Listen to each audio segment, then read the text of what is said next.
Fantastica.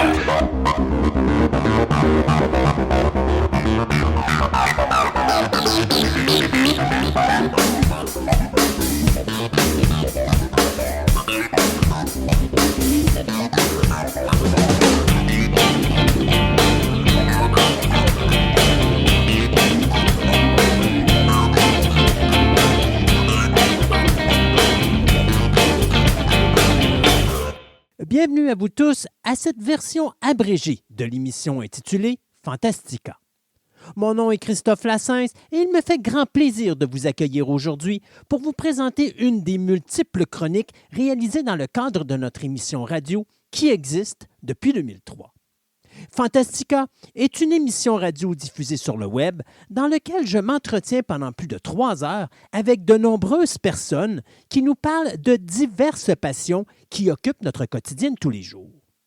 Au cours des années, nous avons amassé plusieurs centaines d'entrevues que nous vous présentons ici de façon individuelle avec des sujets qui passeront du cinéma à la musique, du jeu vidéo au comique et la bande dessinée, sans oublier des univers tels que l'astronomie, la mythologie, l'archéologie, la littérature, le paranormal et bien d'autres sujets.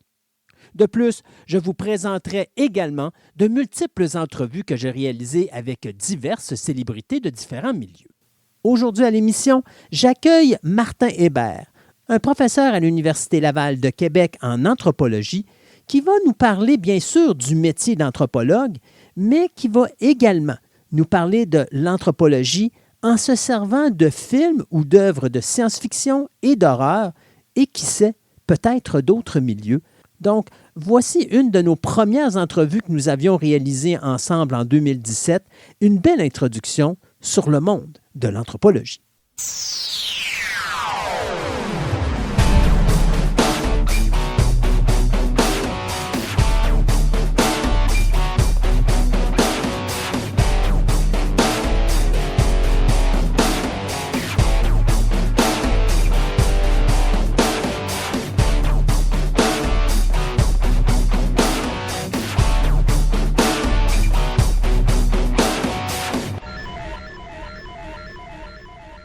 OK.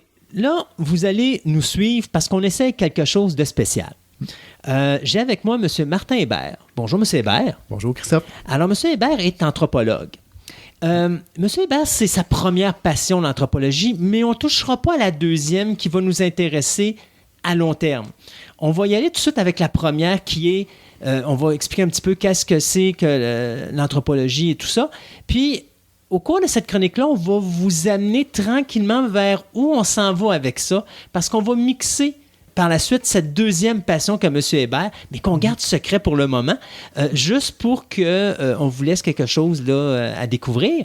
Et puis, on va vous montrer vers où on va s'en aller dans les prochains mois avec M. Hébert et avec la chronique d'anthropologie et point d'interrogation. Donc, M. Hébert, vous êtes un professeur d'université? Oui, je suis professeur au département d'anthropologie de l'Université Laval. Et vous apprenez donc l'anthropologie? Oui, sauf que l'anthropologie, c'est une discipline, c'est un ensemble de questions qui est extrêmement vaste.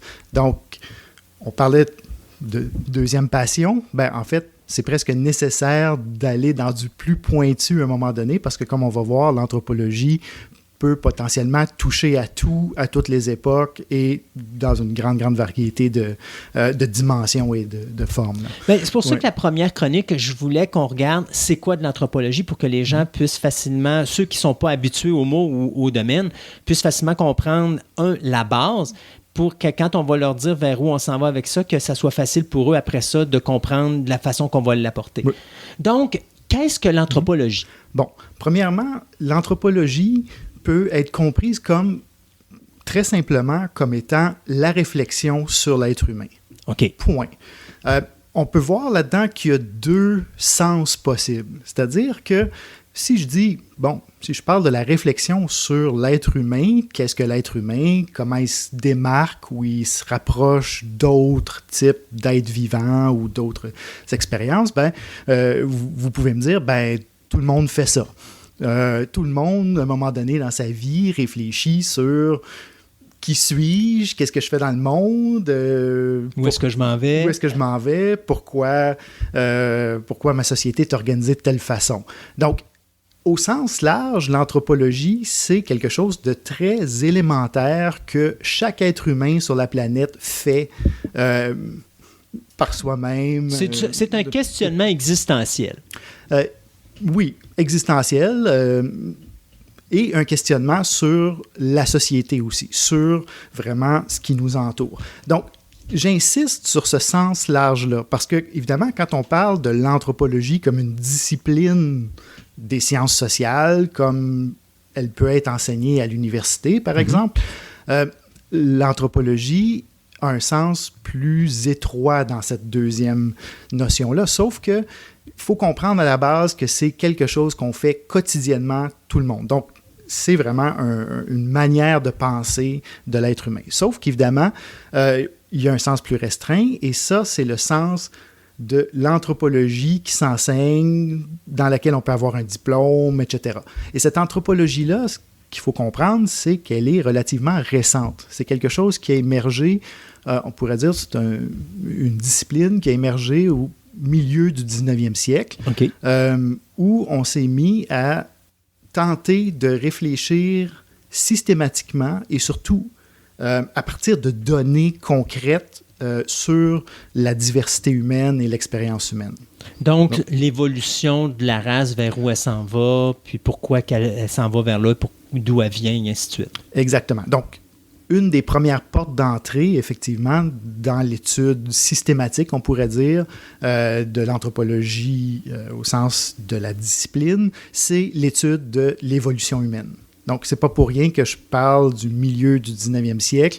C'est à ce moment-là, en fait, plus particulièrement 1859, là, où Darwin publie son Origine des espèces, et ce livre-là va avoir un impact très, très grand sur notre conception de nous-mêmes. Donc, jusque-là, bon, je simplifie énormément, il y avait toutes sortes évidemment, de types de réflexions anthropologiques, mais la grande référence, c'était, disons, en Occident, c'était les textes bibliques.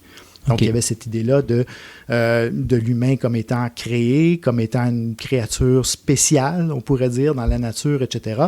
Et au milieu du 19e siècle, on se met finalement à trouver des clés pour comprendre l'être humain comme faisant partie de la nature, comme un animal essentiellement. Vous pouvez imaginer tout le scandale que ça a causé. Il y avait encore énormément de personnes qui voulaient voir l'être humain comme un être spécial à l'intérieur du monde, et les premiers anthropologues de cette époque-là ont travaillé très, très fort pour justement faire descendre l'humain de son piédestal. Ça devait pas être facile, là. Absolument pas. Non, non. Et c'est pour ça, soit dit en passant, que vous regardez au milieu du 19e siècle, ou dans la deuxième moitié du 19e siècle, comment on représente le passé de l'humain. L'homme des cavernes, essentiellement. C'est un animal très, très brutal, avec du poil, avec des crocs. C'est là que l'image de l'homme des cavernes avec une massue apparaît, etc.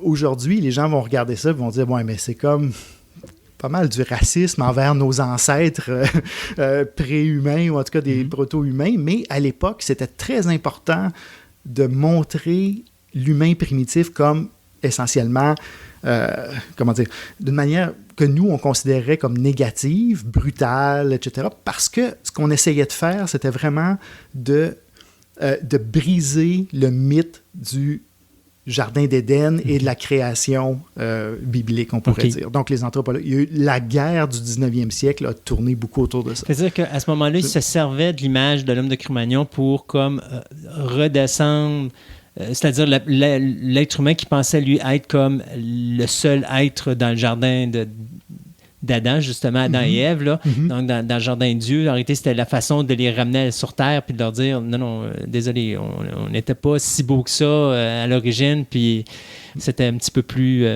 Oui, donc il y a tout un travail là-dedans, et juste pour vous donner une idée, je veux dire, on passe fondamentalement en Occident de l'idée de l'être humain qui est en d'échéance, c'est-à-dire on est parti d'ancêtres parfaits, Adam et Ève, et on a dégénéré par rapport à eux. Donc c'était la vision, disons, très théologique, disons, jusqu'au milieu du 19e siècle. On passe d'une vision comme ça de dégénérescence à une vision d'évolution. Donc où on part du simple et du brutal, comme les gens le voyaient à l'époque, et on évolue. Donc, l'idée du progrès. On va voir que cette idée-là va être très, très critiquée et très critiquable, mais si on la replace dans le contexte du 19e siècle, c'était absolument fondamental dans un grand débat entre essentiellement la science et la religion à l'époque. Okay. Donc, ça, c'est une des portes d'entrée dans la discipline anthropologique. Et encore aujourd'hui, quand les gens pensent anthropologue, vont penser des crânes, quelqu'un qui fait des fouilles, penser aux proto-humains, à l'hominisation, etc. Mais c'était juste une forme de cette anthropologie naissante-là.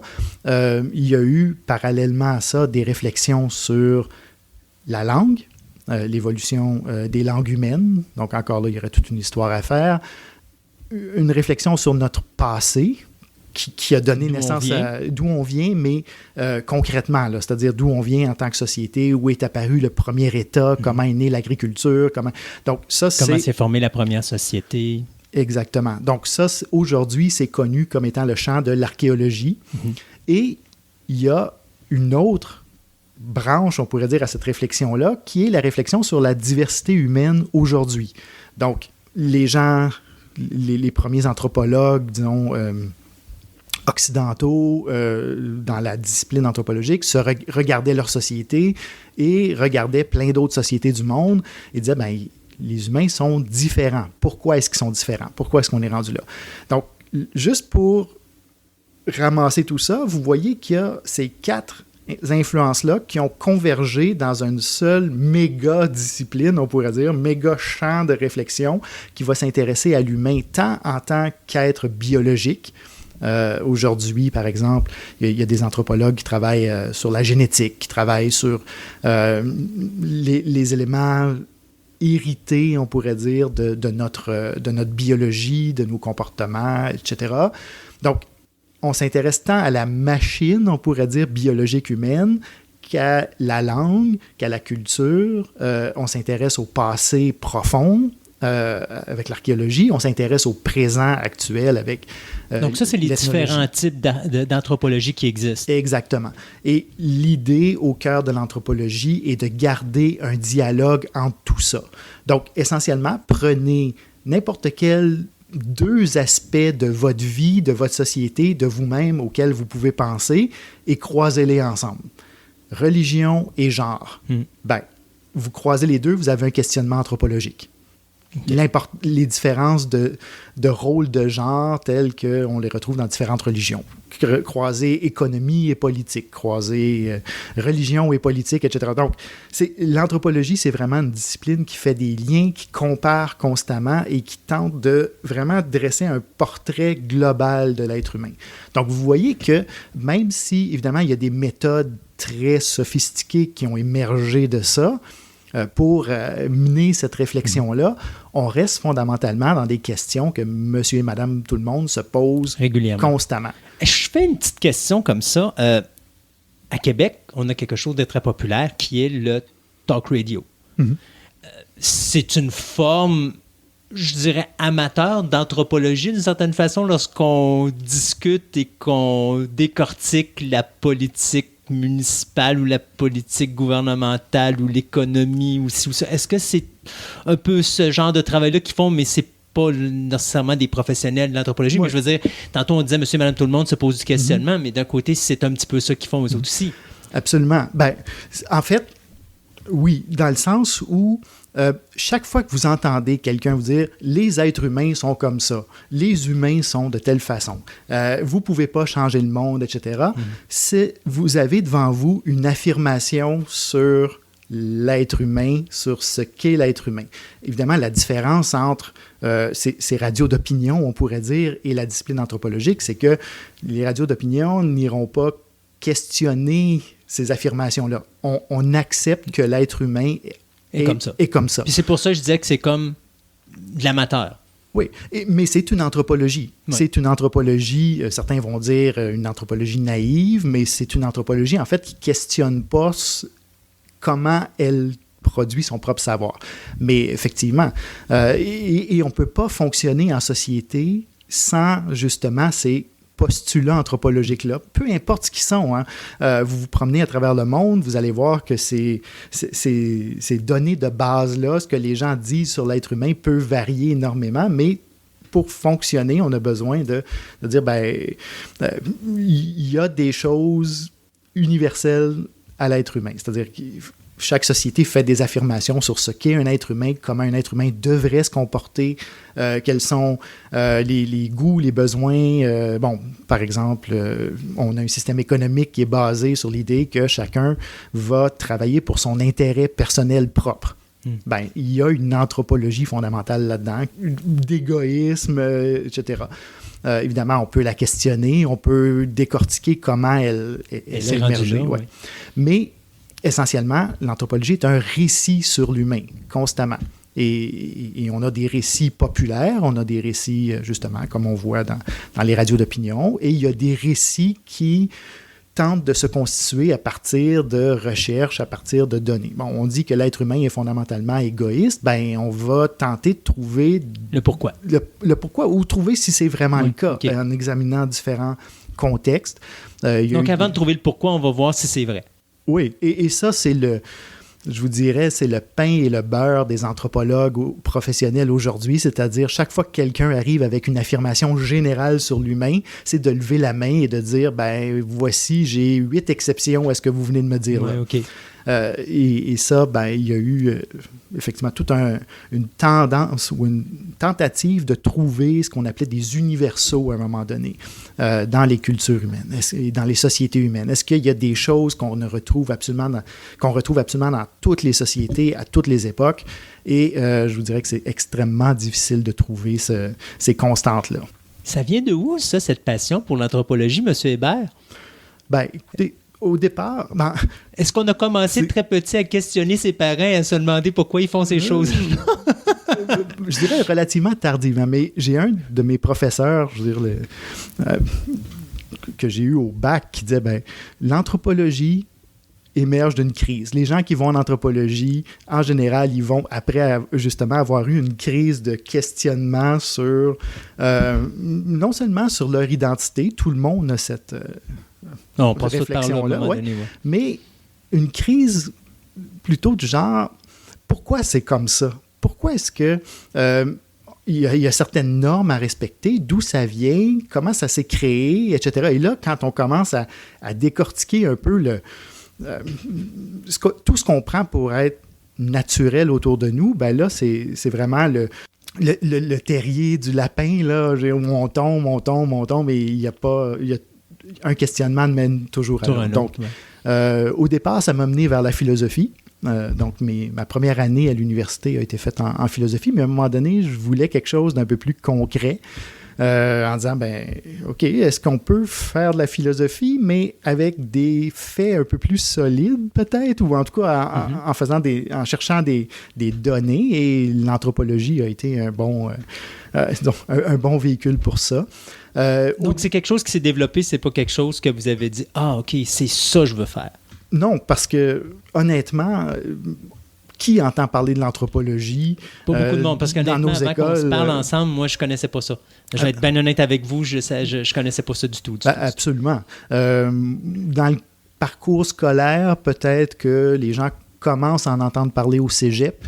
Mais au cégep, là, c'est au moment de faire une décision pour plus tard. Donc, venir à l'anthropologie, c'est souvent un parcours tortueux, justement, de gens qui explorent, tentent différentes avenues ou, justement, qui ont eu l'occasion, souvent à travers des voyages, d'être en contact avec une diversité. Et là, ils ont ce qu'on appelle en anthropologie le coup de bambou, là, le choc culturel d'avoir voyagé. Et là, le choc culturel, c'est la clé souvent de qui mène à questionner tous les fondements de sa propre société. Et quand vous ouvrez cette porte-là, ben, on ne peut pas retourner. Là. C'est vraiment... C'est la porte de Pandore. La boîte, la boîte de Pandore, qui livre, mais qui est fascinante parce que là, tout d'un coup, tout ce que vous avez considéré comme naturel, allant de soi dans votre vie, devient matière à questionnement. Et c'est ça. Moi, dans mon propre parcours, en fait, je me suis toujours ramené vers le présent, c'est-à-dire mes premiers intérêts étaient vraiment pour la paléontologie humaine, donc vraiment des questions d'où ça vient, l'être humain, comment on s'est formé, les premières organisations sociales, etc. Et graduellement, j'ai fait j'ai fait un passage vers l'archéologie, donc un passé un peu plus proche que notre lointaine paléontologie. Après ça, je suis passé vers ce qu'on appelle l'ethnohistoire. Donc, c'est l'étude, c'est faire des études anthropologiques, mais à partir de documents, des archives, etc. Okay. Et pour aboutir à l'anthropologie sociale et culturelle, qui est avec des êtres vivants face à face, disons, qui nous sont contemporains. Là. Donc, j'ai commencé par un intérêt dans le passé profond pour m'en venir tranquillement parce que, justement, je me suis dit, si je veux poser des questions à des gens, c'est peut-être plus facile de leur poser en face que d'essayer de comprendre leur mode de vie à partir de petites traces qui sont très, très énigmatiques. Là. Et là, ça nous amène à qu'est-ce qu'on va faire avec cette chronique-là. Parce que vous n'êtes pas un artiste invité aujourd'hui, vous êtes un chroniqueur qui nous parlait d'anthropologie, mais là, vous avez une deuxième passion. Oui, je vous ai dit... vous avez probablement d'autres passions, mais dans ce qui nous intéresse présentement, il y en a une deuxième qu'on va mixer tranquillement, pas vite, avec l'anthropologie et dont on va parler régulièrement ici à l'émission. Donc, votre deuxième passion, c'est... Oui, je vous ai dit que mon intérêt a commencé pour le passé profond de l'humanité et c'est envenu tranquillement vers le présent. Mais pourquoi arrêter au présent? On peut continuer vers le futur et réfléchir sur le rapport qu'on a en tant qu'humanité, en tant que société à l'avenir. Et cette dimension-là de mon travail anthropologique, c'est souvent développé en parallèle à travers la science-fiction. Donc, les rapports entre l'anthropologie et la science-fiction sont vraiment le nœud de cette passion-là. Je ne sais même pas si je parlerais d'une deuxième passion. C'est la manière dont cette passion-là s'exprime. Alors, disons que c'est une passion qui mixe deux univers.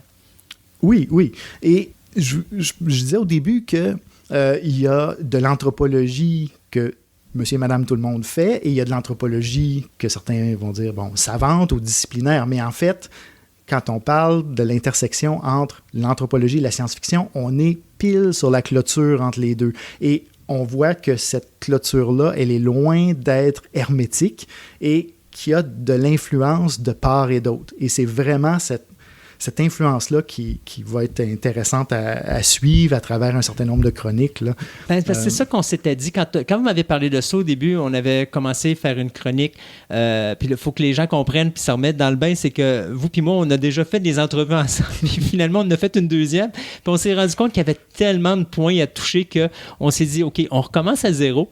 Mais là, on va faire une chronique qui va revenir régulièrement parce qu'il y a trop de points à toucher. Parce que ce qu'on va faire, c'est qu'on va toucher à des œuvres importantes du domaine de la science-fiction, qu'elles soient peut-être littéraires ou cinéma, mais tout ça pour permettre aux gens de visualiser une œuvre d'une autre façon.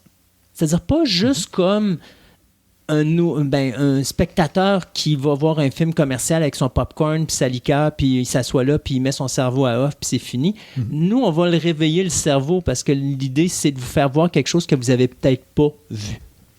Absolument. Et que ça fonctionne dans les deux sens, c'est-à-dire que c'est une manière d'apprécier des œuvres peut-être que vous connaissez déjà ou d'en découvrir d'autres que vous ne connaissez pas. Donc, l'anthropologie permet justement une autre lecture de ces œuvres-là, mais en même temps, on va se rendre compte que ces œuvres-là sont aussi un travail anthropologique qui va nous aider à réfléchir sur des questions qui sont très actuelles, qui nous touchent, sur lesquelles on a des débats de société constamment.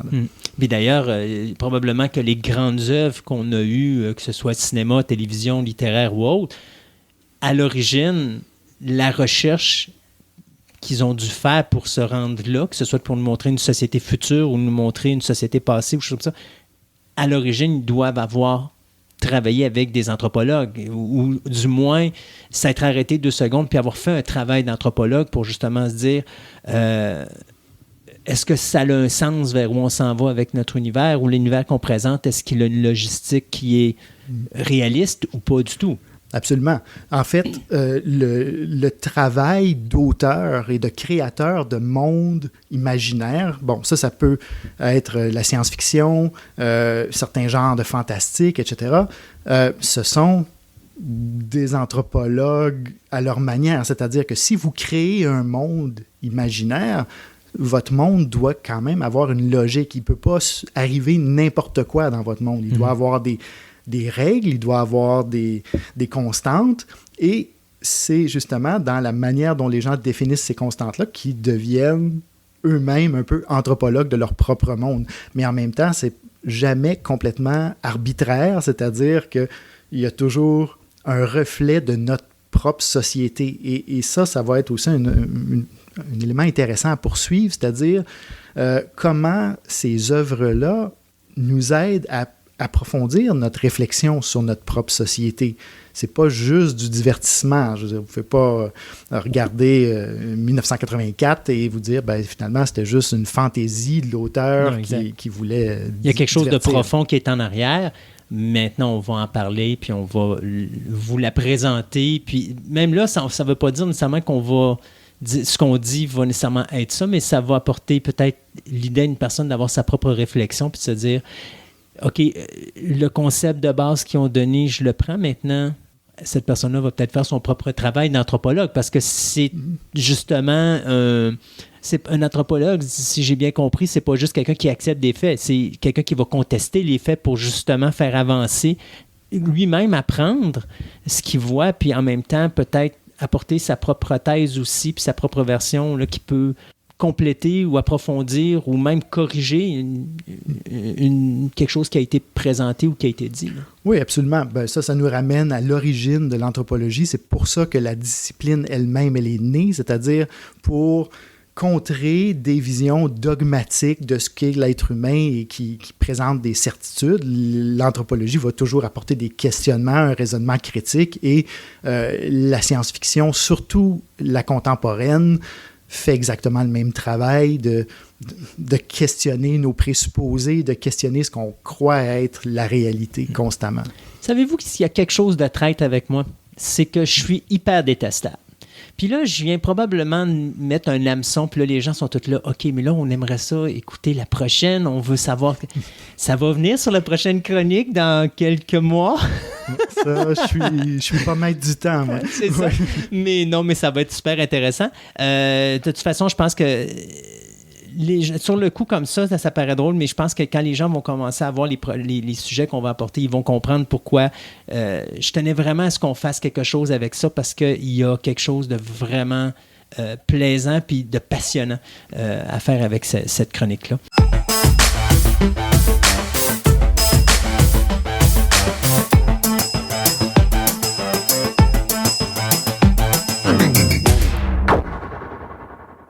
C'est déjà tout pour cette émission abrégée de Fantastica. Si vous désirez nous suivre, vous pouvez écouter notre programme de 3 heures qui est diffusé 1 fois ou 2 semaines, et ce, en vous inscrivant gratuitement à notre page Facebook de Fantastica Radio Web afin de connaître les dates de diffusion des nouvelles émissions. De plus, il vous est possible de vous rendre sur notre site web au www.fantasticaradioweb.com, Fantastica avec un K, afin d'obtenir plus d'informations sur cette émission, mais également sur mon podcast Programme Double, dans lequel je vous parle de la création de divers films qui ont marqué l'histoire du cinéma. Je vous remercie de votre écoute et je vous invite à nous rejoindre de nouveau ici même afin d'écouter notre prochaine édition abrégée de Fantastica.